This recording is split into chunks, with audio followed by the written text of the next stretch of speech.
Hey, welcome to Crossroads. There's a new trade war brewing over green energy, of all things.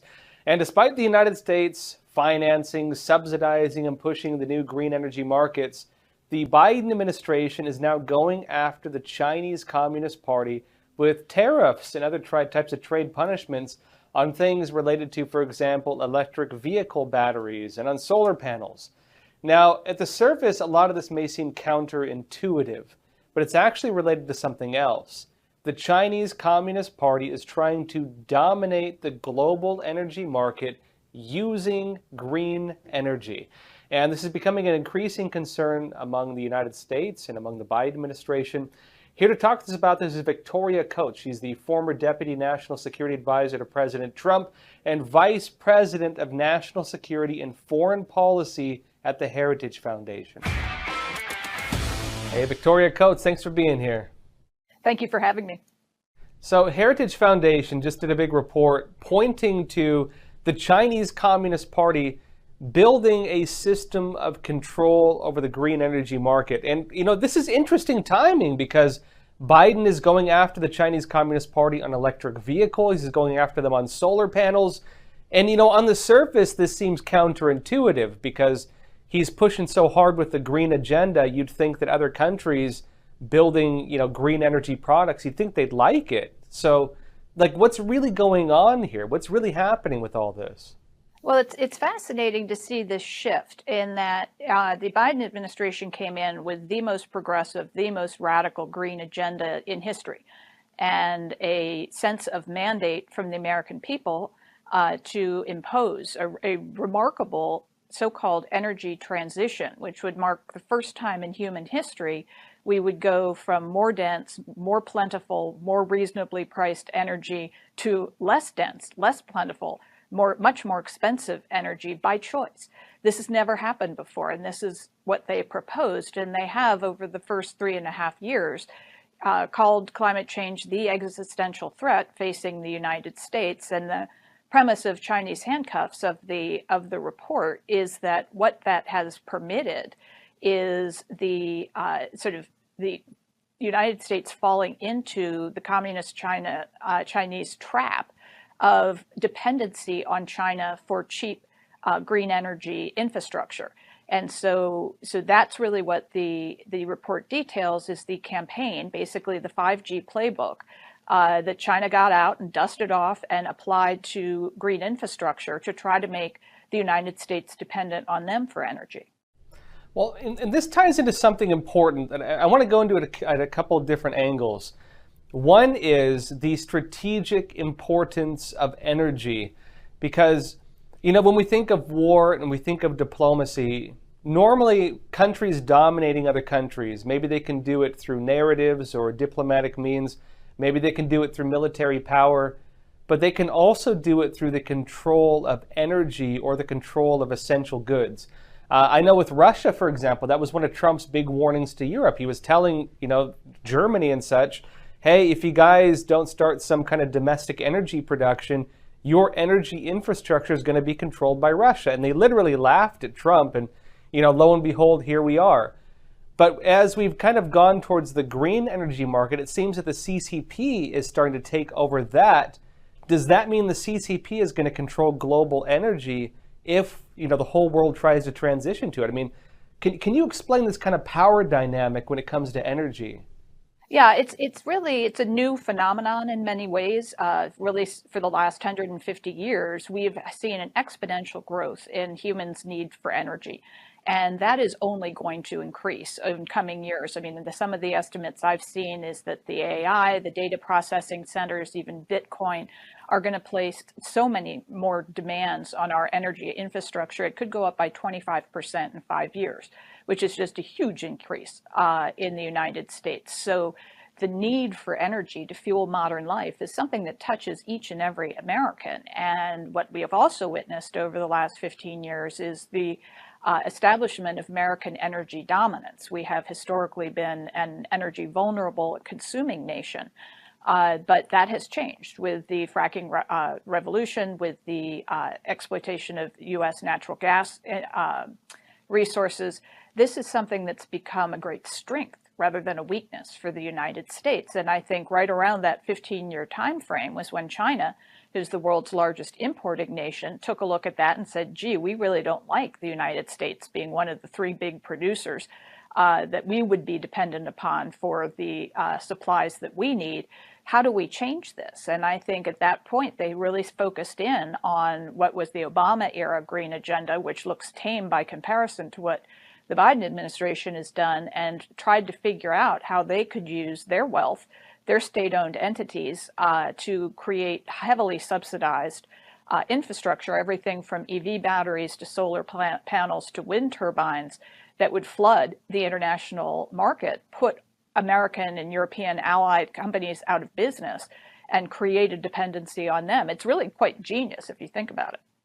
Well, and this is an important point with how the CCP does business, is because a lot of their businesses are state-run, they don't need to make a profit, at least not initially.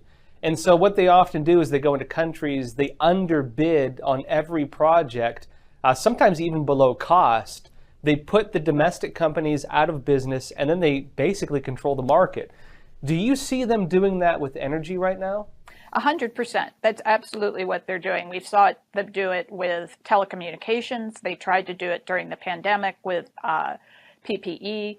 So they control these vital resources. And for them, that is an investment in their projection of power. It's not a free capitalist society or system by any stretch of the imagination, but that's how they are trying to exert control really globally.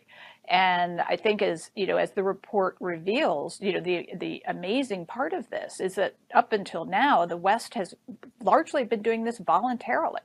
If you think about the end of World War II, for example, I mean, wars are lost over dependency on energy supplies. You can have all the best tanks and planes in the world, but if you can't move them around, you're going to lose. And that's what both Germany and Imperial Japan discovered. And our second pillar, our second chapter of Chinese handcuffs is on that specifically, is on the military dimension of this. And what it is stunning. Vulnerability the United States would impose upon itself if we were to adopt the kinds of radical policies the Biden administration is imposing on our Department of Defense. For example, trying to run an army on electric vehicles. It's just not going to work. And it would mean we will be militarily enormously vulnerable to China. Well, I remember seeing reports, they even want like electric tanks. Aside from whether that's even possible, a big question was brought up was like, well, what happens if our military becomes dependent on China? Is that where we're heading with this? What do you say? Yeah, I mean, God forbid if the DoD discovers they can't manufacture enough electric vehicle batteries at scale and at cost that they have to buy them from China. You could wind up in the crazy situation where China has a kill switch on the American military. So if they want to shut all those batteries down simultaneously, we have that technology. Everybody who has OnStar knows it, that if your car is stolen, OnStar has the capability to shut it down. So that's not radical secret technology, and China could be building that into each and every EV battery, which is why we at Heritage are looking at supporting legislation for the Chinese handcuffs report to ban components of EV batteries from China, because that's the sort of insidious backdoor for all of this. Is if you don't want to buy a Chinese electric vehicle, maybe you buy one from Mexico, but maybe all of the components for that battery have been imported from China, so China actually does have that backdoor access to U.S. vehicles, and it's a terrible, terrible idea. Well, that actually gets into something really important that I think gets overlooked in a lot of the surface discussions, is the possibility of having back doors within systems. I actually worked on the cybersecurity beat for several years at the Epoch Times. And one thing we learned, of course, just reporting the news, a lot of Chinese manufactured electronics, smartphones, laptops, everything, even like USB drives, they have sometimes vulnerabilities built into the firmware. And so it's not on the surface level, but it's at the chip level. And one of the things this allows for is backdoor access to systems. And one of the concerns was that aside even from that, some security analysts were saying it looks like the CCP sometimes will intentionally leave vulnerabilities in the system. And sometimes the kill switch can look like that. Imagine, for example, if you had, as you were mentioning, EV batteries, electric vehicle batteries, and there's a loophole in the back end, maybe a cybersecurity vulnerability that's intentionally there, and they can hack it to overload the system and destroy the battery. This is not far-fetched. Even at cybersecurity conferences, there have been hackers who've demonstrated the ability to hack laptops and actually explode the batteries. I know this gets into kind of the national security level of this, which I think you talk about in the report. How serious is the national security threat then if we become dependent, one, on Chinese energy, and two, even if our military and key infrastructure become dependent on the CCP? No, it's a massive vulnerability, and I think you've really put your finger on it with the cyber dimension to this, which the Chinese have exploited to literally weaponize everything. And I don't want to be alarmist in all of this, but they're turning everything into an attack on the United States. And so the apps that people are downloading on their phones, TikTok being the most famous, now, at least in the Chinese language applications of them, seem to have that kind of, as you say, built-in vulnerability that they can't be encrypted. So what that allows them to do is hoover up all the data on your phone. They can tell, the websites you go to, there's enormous financial vulnerability to it, and they can even track your keystrokes. So they're collecting information then on each and every user of these apps. And so for TikTok, it's terrifying because it's hundreds of millions of people, Americans, who are using that app and are having their data collected. And so I think we have to look at this holistically. And while, a solar panel might seem like a benign thing, that everybody wants solar energy, people like the idea of renewables, that's nice, but not if it's being controlled by Beijing. Yeah, and watching how this developed, it's been interesting because I remember when Obama was still president, there were two shots over the bow. One of the big shots over the bow was when the CCP claimed ownership of the South China Sea and the Diaoyu/Senkaku Islands, right? And Japan, of course, was having some battles with the CCP over the ownership of these islands. The CCP started denying Japan access to rare earth minerals, which would destroy the entire Japanese high-tech economy. And then after that, the Obama administration, they started doing analysis on what they call supply chain threats, and to see whether our military equipment was dependent on Chinese rare earth minerals. And that opened up a whole can of worms. They found that there were non-functional Chinese parts in American fighter jets. They found there were possible backdoor vulnerabilities. They found it wasn't even just rare earth minerals. It was like chips and components and random little pieces. And they, of course, started trying to make sure that our military could function if we went to war with China and if the CCP, for example, shut off the supply of all manufactured goods. But now that brings us to what's happened, with, of course, green energy and such, and Biden's policies of shifting it. To what extent are we now dependent on the CCP? To what extent does the CCP supply these electric vehicle batteries and solar panels and so on? How much of the market do they actually control? Oh, the vast majority. And this is something that is addressed in this chapter of Chinese handcuffs, but then we're also going to be going over it in the third chapter, the one after the military chapter, which will be about the unintended consequences of the Biden green agenda. So where have these products, crept into our supply chains? How dependent are we? And particularly, as you mentioned, in the rare earth space, I mean, it's like 90% of this stuff is either mined in China or is processed in China, and we have to send our own stuff to China to get it processed.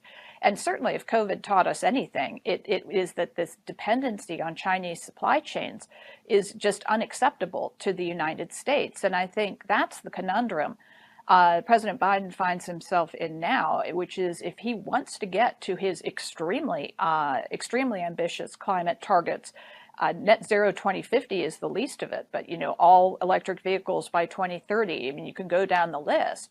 He has to have the Chinese product. You simply can't do it otherwise, because we can't manufacture these things at scale and cost here at home to make them viable. So I think that's the trap that the administration has willingly walked into, because that's the funny thing about Chinese handcuffs. If you think about the children's toy that you put your fingers into, you do it voluntarily, and then you find yourself immobilized. And so that's why we're using it as a metaphor for the project. And now, 3.5 years into the program, I think they're beginning to recognize these unintended consequences. And as I said, that's what we'll be laying out in Chapter 3. Well, and that's a good point. You talk about this like a finger trap, right? The Chinese finger trap, where, again, the kid's toy, you put your finger at both ends, and you try to relieve the pressure by going deeper, then you find yourself more and more trapped, basically. As a kid, we had those too. But I think we're seeing this as well with Russia and Europe, because some countries were talking about getting involved in the war, and Russia's like, hey, I control your light switches, especially during winter, when countries, of course, face very cold winters in different parts of Europe. That was one of the big threats. Hey, stay out of the conflict, or I'm turning off the heat this winter. And I think the CCP dominating the market on that is becoming a real threat. But there's something else with this, which is the CCP seems to be playing kind of two sides of this. We hear the CCP is the largest emitter of carbon emissions, and people are like, well, that's weird, because aren't they the biggest producer of green energy technology? And they're one of the biggest exporters of all this stuff, but they're also dependent on foreign energy. Like, the CCP is hard to figure out in this regard.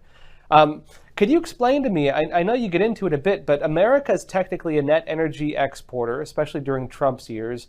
China is dependent on external energy. Did that change? Is the CCP still dependent on outside energy? Well, they are, and they have to be. They don't have a domestic source of energy that they can harvest the way that we have had that success. And so that I think is what they have defined as their overriding vulnerability that they're trying to address here. But what you're getting at there is what I call the dirty little secret of green energy, which is that it is environmentally terrible. If you look at what goes into creating an electric vehicle, what goes into those batteries, how difficult they are to recycle or even dispose of in any kind of a clean way. It's really sort of a farce. And on top of that, you have China's extraordinary exploding emissions.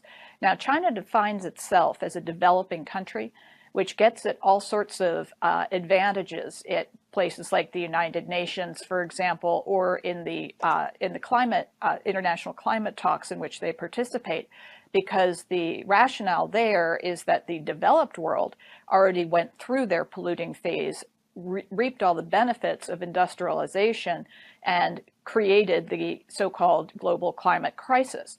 So China is saying that it's not fair to impose the standards on China that we would put on the United States or Europe, because they haven't had that development phase yet. They need to go through that. But if you look at their emissions, and there's a wonderful chart in the new book, We Win, They Lose, which is Winning the New Cold War with China, by Matthew Kronig and Dan Negrea, not to plug somebody else's product, but they're both very good friends to Heritage. They have a great graph in there that shows how China is responsible for like 4 times as much emissions now as the United States was during the Industrial Revolution. So there's really no comparison, and they are not going to do anything to change it. And I think that's the other realization the Biden administration needs to come to, which is they are not a partner on climate. They are going to exploit the climate issue for their own ends, but they are not going to take any actions that are not directly in their national interests. Well, and that sounds like counterintuitive, though. I mean, hypothetically speaking, let's imagine there's a store and they sell solar panels, and imagine you walk into the store and they say they have the best solar panels in the world, but they're running all these diesel engines. Like, if I go to the solar panel store, I expect the guy to have his place powered by the solar panels they're building because they work so great. How is it that the CCP can be one of the greatest, emitters of greenhouse gas and it has some of the dirtiest energy policies, but they're also the biggest exporter of what is supposedly like the future energy source for the entire world. Like, these things seem counterintuitive. How do we make sense of this? It's really unsustainable. I mean, this is, as I said, I think this is the reality check that's going on right now, because in terms of Europe and the United States and the very ambitious climate goals that have been developed over the last 15 years, the problem is that to get there, they needed Russian natural gas. They need these products. And the rationale was that it would be okay for Russia to, produce the natural gas, that the transition to the green grid would be so inevitable and they would force it to happen that eventually they would not need to buy any more Russian gas or any more Chinese solar panels. So that was what turned out to be false, which is that they can't get to reliable baseload power for a modern economy on renewables, which, as I point out, is a 100-year-old technology. It's ridiculous to think that you're going to shackle 2024 humans to, 1920 technology in terms of power production. So none of this actually makes any sense. And I think we're now seeing that literal reality check come home. Well, there was something really interesting in the Heritage report that I want to touch on. I was reading about, because I've been trying to put two and two together with what's happening right now. It looks like Biden is starting to push back against the CCP, including maybe with making more tariffs on Chinese, energy, electric vehicles and solar panels and so on. It doesn't make sense on the surface unless you'd imagine that maybe there's a deeper conflict behind the scenes they become aware of. I personally regard the CCP as a major security threat to the U.S., and so I think it's good if they realize it.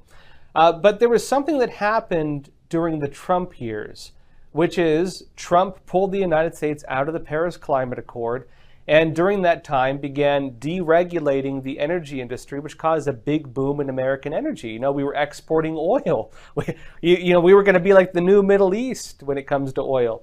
And the CCP played the opposite game. Xi Jinping went in and filled the void left over in the energy market and began dominating it. And this kind of, like two different sides of this story is interesting, because I'd never heard it explained that way before. That while America began producing more conventional energy, gas and natural gas and so on, the CCP went full in to fill that whole green energy void and was doing tours basically around the world selling these products. And then when Biden, of course, brought us back into the market, got rid of domestic energy production to some extent through regulations with oil, they then, of course, had to go to the green market, which the CCP was pretty heavily in control of. What actually happened with this? I mean, what was the story that took place behind the scenes with this? No, it's a fascinating narrative. And yes, I was working for President Trump when we withdrew from the Paris Climate Accords, and we were lobbied very heavily by our European partners who thought this was the greatest thing that had ever happened. And what they kept saying to me was, well, that the accords aren't binding, so why does it matter if you stay in it? And I say, well, if they're not binding, then China's going to cheat. Then what's the point? And they kept saying, the point is we have 193 countries in them. It shows unanimity. And I said, no, it doesn't. It permits bad behavior. And what went on even during the Trump years, when yes, we did through the presidents, I thought very sensible pro-America energy policies, massively expanded U.S. Natural gas, in particular production, also oil production. And just as a footnote, the projects that President Trump licensed and permitted is what allowed the United States in 2022 to surge natural gas to Europe. So there wasn't an energy crisis. But if we had another such crisis in Japan, as you mentioned, if they were suddenly in need, cut off from their Russian imports, in need of a surge from the United States because of Biden's action, last year to cancel export permits for natural gas, we would not have that strength. And so that has wound up being a massive strategic advantage, and it's something that Biden has been actively squandering. Again, an unnecessary self-inflicted wound for the United States. And I think that brings up kind of the big picture here, which is we're subsidizing these programs. We're forcing companies to buy into these, new energy programs.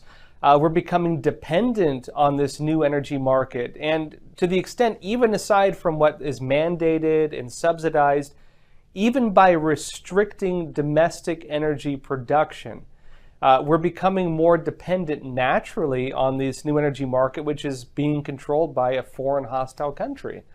Are we, through these regulations, destroying ourselves? And are we, through these regulations, allowing the CCP to play this game and basically take over the market using lies and deceit and everything else?